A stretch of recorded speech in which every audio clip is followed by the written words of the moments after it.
Et je voudrais tout d'abord saluer et remercier son Excellence M. Vladimir Poutine, président de la Fédération de Russie, et l'ensemble du gouvernement de la Fédération de Russie et au comité d'organisation pour l'invitation qui m'a été adressée et pour l'accueil combien chaleureux qui a été réservé à ma délégation à l'occasion de ce deuxième grand rendez-vous Russie-Afrique à Saint-Pétersbourg, ville-pont chargée d'histoire. Excellences, Monsieur le Président, distingués invités, la tenue du sommet de Saint-Pétersbourg, moins de 4 ans après celui de Sochi en 2019, témoigne une fois de plus de la qualité du partenariat stratégique entre la Russie et l'Afrique. Un partenariat fondé sur une amitié de longue date, la sincérité, le respect mutuel, toutes choses qui impriment un caractère spécial à nos relations. Le Mali n'a certes pas de continuité géographique, encore moins de langue en commun avec la Russie. Cependant, nos deux pays entretiennent de solides relations d'amitié et de coopération depuis 1960, date de l'accession de notre pays à l'indépendance. En dépit des bouleversements intervenus, nos relations se sont densifiées et diversifiées avec des succès et des réalisations dans les domaines stratégiques comme les infrastructures, l'agriculture, la santé, l'enseignement supérieur et la recherche scientifique, la géologie et les mines, ainsi que la défense et la sécurité. Malgré la situation géopolitique et la conjoncture mondiale, il est évident, et cela est bien un constat, que le peuple malien est fortement mobilisé aux côtés des autorités de la transition, dont l'objectif est de construire et de consolider dans la durée un partenariat stratégique gagnant-gagnant entre le Mali et la Fédération de Russie pour le bonheur de nos deux peuples. Un tel partenariat est d'autant plus indispensable que la Russie a su prouver dans les moments difficiles son statut de partenaire traditionnel du Mali, tant par sa fiabilité que par son dynamisme dans l'accompagnement de notre pays pour relever les défis cruciaux du moment, tout en respectant notre souveraineté. Convaincu que la restauration de la paix, de la stabilité et de la sécurité est la pierre angulaire de tout développement, nous avons décidé d'assumer pleinement notre responsabilité première, qui est de protéger nos populations et de défendre l'intégrité de notre territoire. Ce choix stratégique intervient après une décennie de présence des forces internationales sans résultat tangible et dont le chemin consistait à entretenir la menace sur notre territoire et nous maintenir dans la dépendance. C'est pourquoi, dans le cadre du renforcement des capacités opérationnelles des forces de défense et de sécurité, le Mali a noué avec la Russie un partenariat militaire dont je tiens à saluer la fiabilité. Ainsi, avec l'appui de la Russie, le Mali recouvre progressivement sa pleine souveraineté sur l'ensemble de son territoire et nos forces de défense et de sécurité opèrent en toute autonomie et en toute liberté d'action. Les forces maliennes sont désormais dans une dynamique offensive, reprenant du terrain et réduisant de façon significative les attaques ciblant les camps militaires et les civils, permettant ainsi le retour progressif des personnes déplacées et des services sociaux de base dans plusieurs localités. Aussi voudrais-je, Monsieur le Président, vous renouveler ma profonde gratitude pour l'appui de votre gouvernement sous votre impulsion qui a permis à mon pays de connaître des avancées significatives dans le cadre de la lutte contre le terrorisme. La coopération entre nos deux pays ne saurait se réduire aux seules questions de défense et de sécurité.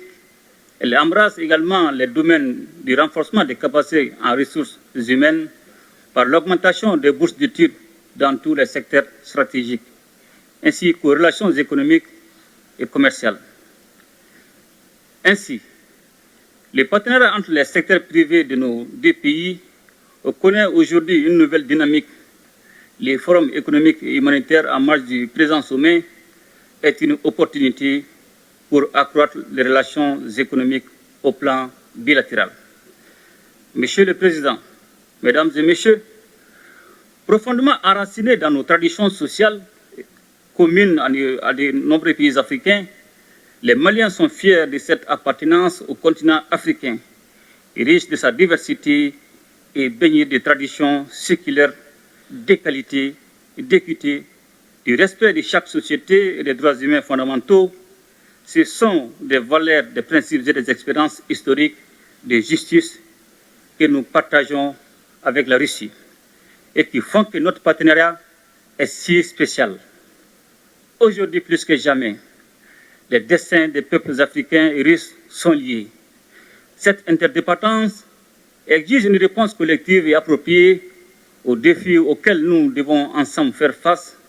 Sans cette cohésion, l'affirmation de la souveraineté pleine et entière de nos États, la lutte contre le terrorisme et la pauvreté, de même que la promotion des droits et des libertés, ne peuvent être conduites efficacement. Comme vous le savez, la région du Sahel en général et le Mali en particulier est depuis quelques années en proie à une crise multidimensionnelle résultante de l'intervention de l'OTAN en Libye. Et cela a rendu plus vulnérables les populations déjà confrontées aux effets combinés des facteurs sécuritaires, sociopolitiques, économiques, climatiques, environnementaux et récemment sanitaires liés à la pandémie de la COVID-19.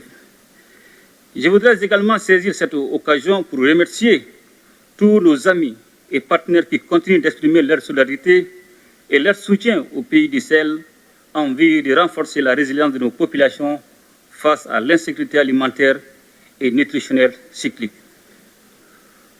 Aussi voudrais-je, Monsieur le Président, encourager la reprise des discussions relatives à la conclusion d'un accord international juste et équitable permettant l'exportation des céréales à destination du continent africain.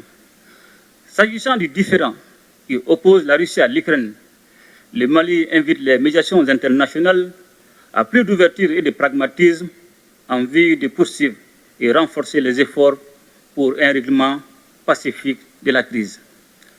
Monsieur le Président, Mesdames et Messieurs, membres des Nations Unies, le Mali reste attaché à la coopération internationale, au multilatéralisme et à un ordre international fondé sur des règles justes et équitables. Il est donc primordial que tous les membres des Nations Unies respectent les valeurs et principes fondamentaux du droit international et agissent de manière à protéger et faire respecter la Charte des Nations Unies. C'est la raison pour laquelle le Mali soutient l'initiative de la Russie, appelant à un nouveau consensus pour défendre les buts et principes de la Charte. La multiplication des crises et des conflits en dépit de l'implication de la communauté internationale plaide en faveur d'une nouvelle architecture de la sécurité internationale qui passera forcément par une réforme du Conseil de sécurité de l'ONU. Notre organisation commune doit s'adapter au monde multipolaire afin de conserver toute sa crédibilité. L'instrumentalisation et la politisation de la question des droits de l'homme doivent cesser, de même que le système deux poids, deux mesures. La question de l'élargissement du Conseil de sécurité est aujourd'hui un point majeur à l'ordre du jour de la réforme du système des Nations Unies. Elle est nécessaire et justifiée avec la proposition de l'Union africaine qui réclame seulement 2 sièges permanents pour l'Afrique.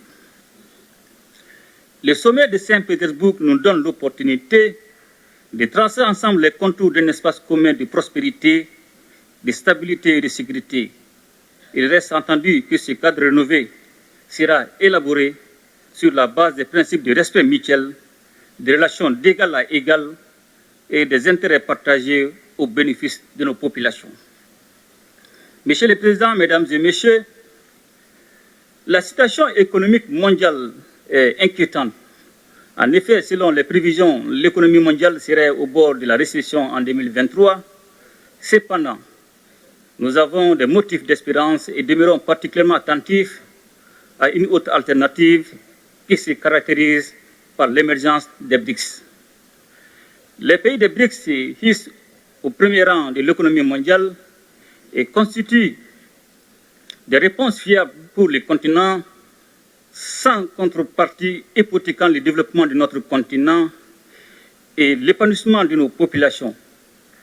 Ainsi, les BRICS constituent un réel espoir de soustraire nos pays d'un ordre international fondé sur la domination et la marginalisation. C'est pourquoi le Mali soutient des initiatives telles que créer une banque de développement pour le financement des infrastructures ou encore offrir de nouveaux mécanismes et moyens de paiement internationaux. Excellences, Monsieur le Président, Mesdames et Messieurs, dans un monde marqué par de nombreux défis complexes, la tenue de ce sommet a été accueillie avec enthousiasme en Afrique. Et je suis persuadé que les conclusions courageuses et innovantes à la hauteur des enjeux du moment permettront d'aboutir à un partenariat rénové et revitalisé entre le continent et la Russie, exempt de désinformation.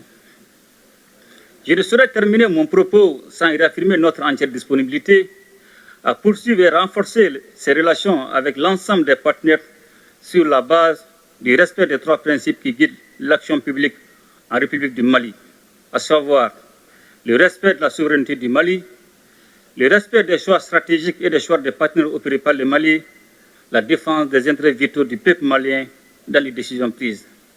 De même, fidèle à son engagement panafricain, mon pays continuera à œuvrer au sein des organisations sous-régionales et régionales pour la réalisation de l'intégration africaine.